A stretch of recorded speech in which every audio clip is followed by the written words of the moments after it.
The Cardinals and the Blue Jays are once again linked in trade talks, and a report is out there that Alejandro Kirk's name is swirling. So we're going to break that all down and much more on Jays Digest.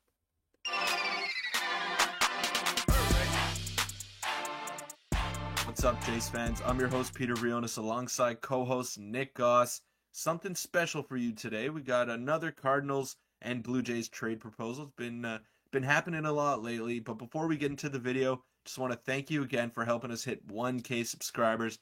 Been an unbelievable ride so far, and we're now on the road to 2,000 subscribers, Nick. Yeah, we'll have a graphic soon, but just a quick reminder, 88.7% of you guys who are watching are not subscribed, so if you like the Daily Jays content and you want to support, make sure you hit that button, and it means a lot to us, especially because, daily content every day for the Blue Jays, so if that's what you're interested in, hit the sub button. But let's get right into this one. The report came out yesterday, I believe, and Caitlin McGrath, who is a Blue Jays reporter slash writer, she was mentioned in a tweet, basically by Brandon Kiley, saying, after talking with Caitlin McGrath, I think there's a potential deal to be made for the St. Louis Cardinals with the Blue Jays. A deal centered around one of Newt or Gorman for Alejandro Kirk could make sense for both teams. This tweet gained a lot of traction within, the MLB community and the Jays community. This guy here, I believe, is just like an MLB sports talk writer, reporter, insider. And we're going to be focusing mainly on the Lars Nootbaar front because I think that's the more likely deal to be made if there is one. And that was the one that most people are going to be, talking about. So what are your thoughts on that, Peter, the initial report there? And that's Kirk. Yeah, it's not enough. That's my initial reaction. It's not enough to get back for an all-star catcher that's 23 years old and has years before he hits arbitration. I just don't understand how it could be Nootbaar or Carlson. I just don't understand how it's one of the two and not, and if not like both, then either Montgomery or someone else or a high end prospect. It just doesn't make sense to me. It seems like it's not enough value for a 23-year-old superstar catcher. Yeah, I definitely understand where you're coming from there. We'll get into stats now in a second. I just want to point that it seems every single, every other day that Alejandro Kirk is more and more likely going to be traded here. There's not many rumors about Moreno right now, not many rumors about Danny Jansen, so I'm starting to, prepare myself a little bit for Alejandro Kirk to be gone. But I guess focusing on this trade, we'll also talk about what we think it'll take, or what we'd want to have happen for a deal to be made. But just comparing their stats here, on the top is Alejandro Kirk, and on the bottom is Lars Nootbaar. Kirk, obviously, his first year only played 9 games. 2021, which was the year before last, he hit 242 with a 105 OPS plus. And then last year was his big breakout year. He had 285, 126 OPS plus, 14 home runs, 63 RBIs. Was an all-star and was a solid catcher for the Blue Jays. Lars Nootbaar, 103 OPS plus in 58 games, and last year had a bit of a breakout year. Only hit 228, but he had 14 home runs and 40 RBIs with 126 OPS plus. So they both had the identical OPS plus, which is kind of crazy when you look at it. Obviously, a bit of a smaller sample size for Lars Nootbaar. But Lars Nootbaar is a very intriguing piece. He's a lefty, I believe, so that would be a very interesting, he'd be a really cool piece to add to our outfield. But like you said, I think we would definitely need more than just Lars. Yeah, he's an intriguing piece, and I'm gonna break it to you, Nick. Half half of the outfielders, half of the corner outfielders in the MLB are doing what Lars Nootbaar is doing. They all have cannons for arms. They all hit for power, most of them at least, and on the good teams. So I don't know.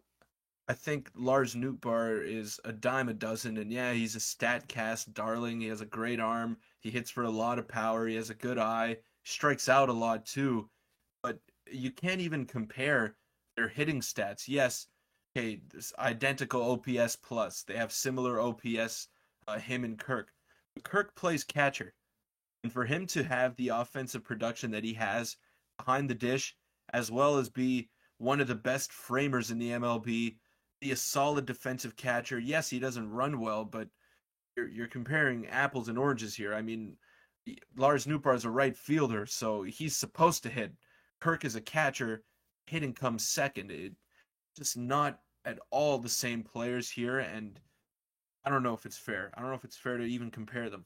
Yeah, no, I like the point you made about the catcher versus outfielding thing. Obviously, having an elite hitting catcher, there's not many in them at all. JT Realmuto, Alejandro Kirk. I'm sure there's a couple others, but yeah, Will Smith is another one of the Dodgers. But you know, I would agree. I think I saw a tweet. It was about this post and about this potential deal. Now, there's two things that will. I'll bring up his Statcast in a second, but so one person proposed, I think it was an insider. They said Kirk for Nootbaar and Jordan Montgomery would be a more equal deal.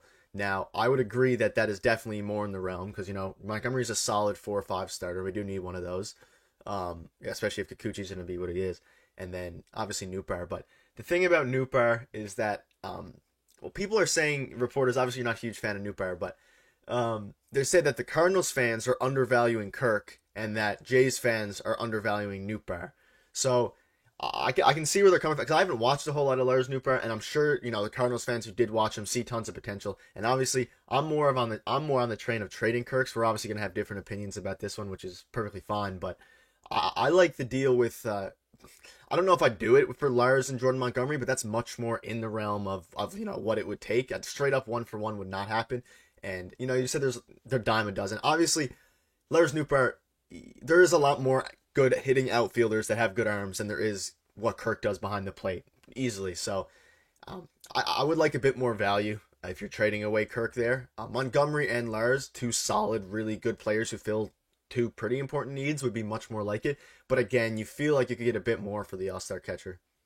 Yeah, I understand. I totally understand where you're coming from, but people tend to forget that Alejandro Kirk is 23 years old and Lars Nootbaar is actually older Yep, than 25. Alejandro Kirk. Yeah, so you're trading a 23-year-old who's already an all-star, plays a premium position, and does it very well, I might add, for a guy, like you said, there's a lot of outfielders in the MLB that do what Lars Nootbaar does, and a lot of them that do it better too.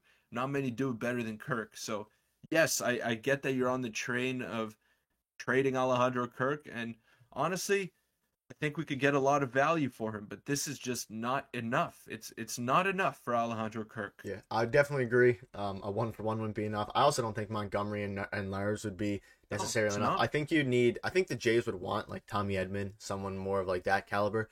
But I'll quickly bring up his Statcast here. So this is Lars Nootbaar's Statcast from last year, and this is why a lot of Cardinals fans and MLB people are excited about him. You can see here he's in the 92nd percentile for chase rate, 94th percentile for arm speed, 98th percentile for walks, and then unreal exit velocity percentiles. And he is above average K rate. He only hits, meaning that he strikes out less than average, but he still obviously strikes out a lot compared to the normal players who Compared to Kirk. yeah, compared to Kirk, exactly. Yeah. So he has a lot of good peripherals, and again, it kind of depends on if you value how much you value that Statcast stuff. And I'm sure the Jays have their internal system to evaluate it, but I think the key thing here that we might have to touch on a bit more when looking at all these trades is that we have to trade one of these three catchers. You really can't run with all three, and the question is who can they get the most value for, and if they're set on trading Kirk, then I don't think they're going to trade him for peanuts. I don't think they're going to trade him just for Lars. I don't even think they make the deal for Montgomery and Lars. I think it would take much more than that. Maybe Lars Nootbaar, Montgomery, and one of their prospects would make a bit more sense as well to get our farm system back up. But the thing is that we kind of need to trade one of these guys. It doesn't put us in a bad position, but the reason all these Cardinals rumors are coming up is because they desperately need a catcher. You do, but I think trading Kirk creates a lot more holes than it addresses, and I'll tell you that why. I'll tell you why right now, actually. So if you trade Alejandro Kirk, you're relying on Gabriel Moreno, who's going to be technically a rookie next season if he starts the year in. He will start the year with the Blue Jays if they trade one of their catchers. So you're relying on a rookie Gabriel Moreno and an injury-prone Danny Jansen to manage a pitching staff. Now, Gabby Moreno, as great of a prospect as he is, the Jays didn't win many games when he was behind the plate. He didn't command the pitching staff well. He had a losing record when he was the starting catcher in a game. Now that might be an anomaly. It might have nothing to do with Gabby Moreno, but I'm a baseball player. I'm a baseball guy. I think it has a lot to do with who's behind the dish. And Danny Jansen, as great as he was last season, only played around 80 games. So are you really banking that Gabby Moreno and Danny Jansen are going to be able to lead you to where Alejandro Kirk did this past season? I don't think so. So I say you try to trade Danny Jansen or you try to trade Gabby Moreno. You can't get rid of Kirk. Yeah.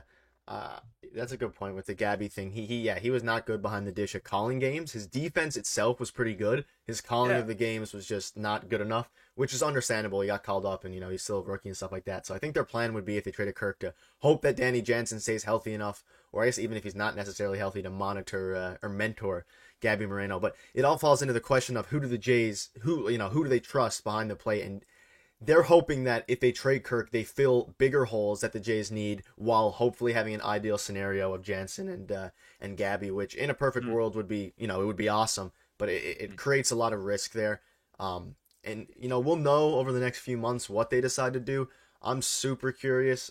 Again, I still think, I've been saying it from the start, that they do trade Kirk.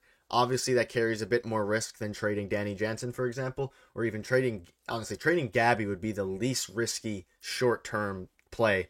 Obviously, Gabby could turn into a stud, probably will turn into a stud, but then you know what you have, because you have Kirk and you have Jansen, who both you played last year and did phenomenal with.